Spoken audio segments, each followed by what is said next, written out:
That right there is Zambia. And this over here, across the crocodile and hippo infested water where I'm standing, is Zimbabwe. Let's take you on a little tour of the electrical system here and show you some of the lessons I've learned about electricity and also life.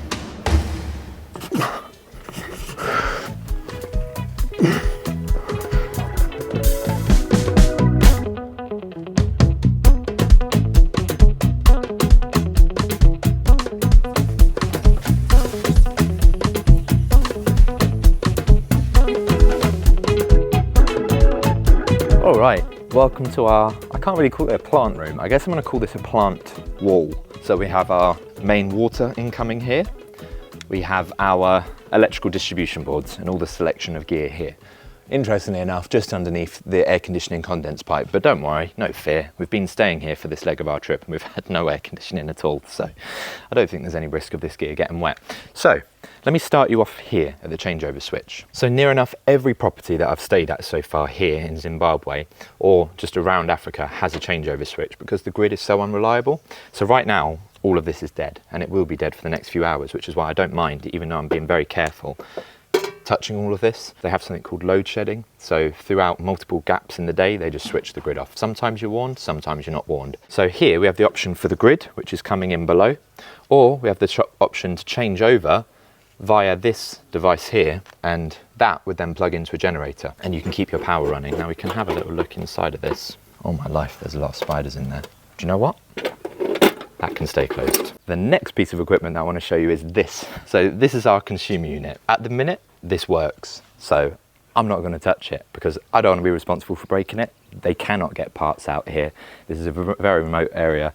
But I find it very interesting to see the type of breakers that they're using. I'll tell you what else is quite interesting, what's quite cool, is they actually use armoured cable and they use the proper glands. Which, let me tell you something, even in the UK, I see people not being able to use armoured cable glands. So then that leads us over to this piece of switchgear here. If we open it up, oh great, we also have a few resident spiders in there. No scorpions or anything that I can see. You can see we have red, blue, yellow. Really that should be red, yellow, blue, but they're only using 2 phases, so it doesn't really make a difference. And then our neutral is just carried straight on through. Now, let me show you something which is quite cool. So Africa, obviously has got very unreliable power. That's quite a well-known thing. Not all of Africa, but these parts of Africa that we've been traveling around. So they're way ahead of us in terms of UPS and solar. Let's show you some solar. So do you recognize that roof type?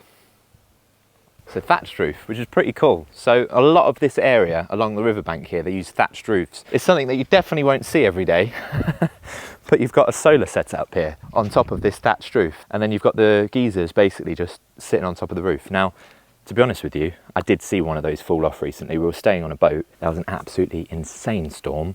Gonna be honest, did poo myself just a little bit. And I'm in the shower and a big wave hit and I'm, you know the Kermit meme where it's in all the water? That was literally me in the shower. And I'll just see tons of water spewing over the side of the boat because that was our water heater on the boat and it fell off. So if I'm being honest, let's not learn from how those things are mounted. But what they do is they have these unistrut bars that they drive down and into the rafters, then they mount it on there. The barbed wire and all of that is there, I think, mainly to keep monkeys off. I don't think theft is so much of a problem in this area. It's really quite safe.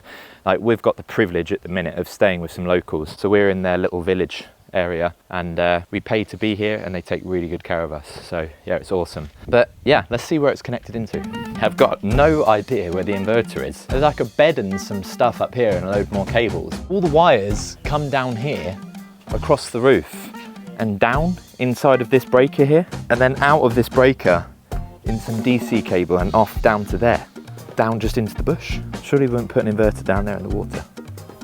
That's got me stumped. The cable's coming down over there. Be a bit careful here, you just got to keep your wits about you because this is genuinely a crocodile area. The cables go down with that blue pipe into the water, so I'm guessing they must be powering up their pump with that. So what I'm standing here, I'm pretty sure is hippo poo, because you get massive hippos and elephants around all of here, which is just awesome. But this is the pipe here. I'm not going to go moving it around, but there are your 2 cables, which look like they're coming off the roof. and they go directly down into the water there. All of the water that the locals are using and what we're using to shower and wash our clothes in and stuff is just straight from the Zambezi. To be honest with you, I don't know what those solar strings are doing. Maybe it's like an AC coupled system, but we have another inverter which I can show you. I just heard a hippo. That's the inverter I wanted to show you in there, but we'll come back to that. Let's see if we can get a hippo on film. So it's surrounded by electric fences because the actual risk of lions here is genuinely a problem. I don't see it now, I did hear it though. It's just breathtaking, spectacular. If you're able to see those elephants just there. Awesome. Look at these guys. And that right there is why we have barbed wire around all the solar panels. They just come and start pulling stuff apart. They're so cheeky. Right, so this inside of here is where the inverter is. But first of all, let me show you this. Another beautifully crafted outdoor fuse board, which, to be fair, this one has got IP protection, so I can't really fault them on that. Let's go inside. This right here is the inverter, or one of the inverters anyway. I think there's multiple. So we have this here, which is a grid-tied inverter. So the solar strings come down through a hole in the asbestos there, across, down, through this breaker here, Schneider, nice, out of that, and into the bottom of the inverter. So that's pretty cool. But they also have the battery storage, which is these Pylons X5 here. These ØY52s are exactly the same as what we've been using in the UK with some of the Victron gear. So it's pretty cool, eh? So yeah, that is the inverter and battery storage setup. And then that is the cable here running down across and through the floor, through that pipe.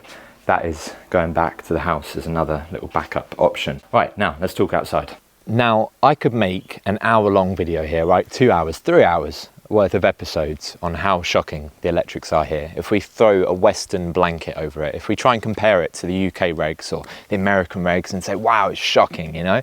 But I don't want to do that because actually I feel like the electrics here and the work here, it doesn't depress me. It actually inspires me and it amazes me. Let me tell you why. Staying here has been a little bit eye-opening, okay?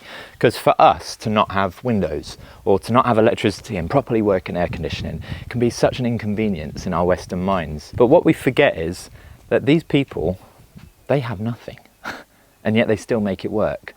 Like, they have no access to resources, materials, like safety equipment, but somehow they still make everything work. For example, yesterday, I'm on a boat trip, right? In a real hippo-infested area, and I mean that. We're surrounded, when you go out there, by hippos, crocodiles. Everything here has teeth, and everything here seems to be trying to kill you. Our boat broke down, right? And I'm thinking, wow, this is a panic situation. This is a bit scary. But we take out the engine, we have a look inside it, and I say, oh, the fuse is blown. So I say to the chap here, do you have any fuse? No.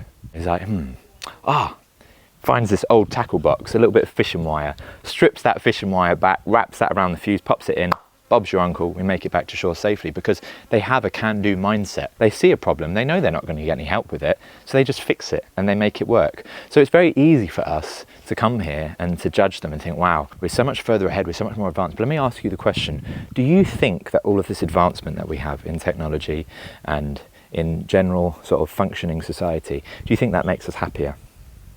Because what I want to show you is what I think happiness is.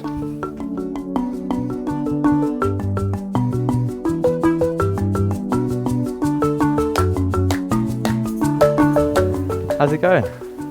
Where's your brother? He's going to school. What have you built? This is so cool. So awesome. Look at you, you've got a light, you've got a steering wheel, you've got little moving wheels, a proper load bed. Nyasha, you're a clever girl.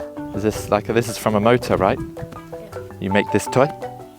Yeah. And you were fishing earlier, yeah? Yeah? Did you catch anything? Yeah. Ah, cool. So before coming here, let me tell you what I was stressed and worried about. I was worried about what colour floor that I was going to choose in my living room. And I was worried about whether or not I'd make videos on time and whether or not my channel would die, you know, because, oh no, my views aren't as good this month. I've spent the last couple mornings watching an 8-year-old girl fishing knee-deep in crocodile water, and I think it puts some things into quite a lot of perspective, doesn't it? And now the reason why I'm making this video is because I want to watch this back and I don't want to lose this lesson. Maybe no one else will watch this, maybe no one else will care about this, but I want to remember this lesson forever. That actually the things that we worry about, we're so lucky to be in a position to worry about those things. Now, of course, there are people with real problems in the first world that are genuine and are reasons for stress and anxiety. But actually, the fact that we have a bed to sleep in and a roof to sleep under, we are so incredibly lucky. We've won the genetic lottery just by having those things. The real takeaway point here is that these kids and the people here are always smiling. They're always happy. And they have nothing. Like playing with some of the kids here this morning, all of the toys they have are all homemade. They've crafted all of their toys together out of these little bits of chicken wire and bottle tops and parts of motors and just stuff they've found around. They're just sitting on the floor playing all day. But you know what? They are happy. They're so happy. So while I'm here worrying about the stupid problems in my life, I'm filming these kids with a camera that's worth more than they're ever going to earn in their entire life. And that's a horrible feeling. It's a really horrible feeling, because you think, why should I be free and able to enjoy all of these things when someone else is struggling to fish for a day? They come up with 3 tiny little fish and they're happy with it. They're over the moon with it. And it's got me thinking, well, I don't know if happiness is coming from any stuff or any sense of achievement. Happiness really is from contentment. So guys, it's a bit of an off-the-topic video, but you know what? A lot of tradies out there and a lot of people out there are struggling, and that they're struggling mentally. And I think we're always pursuing the next thing. We're always hungry. We're always chasing. We're just attacked with information all the time. For me, when I come home, I've got some things to work on, and I've got some things that I'm going to be more grateful for. So yeah, thanks for watching. See you next time.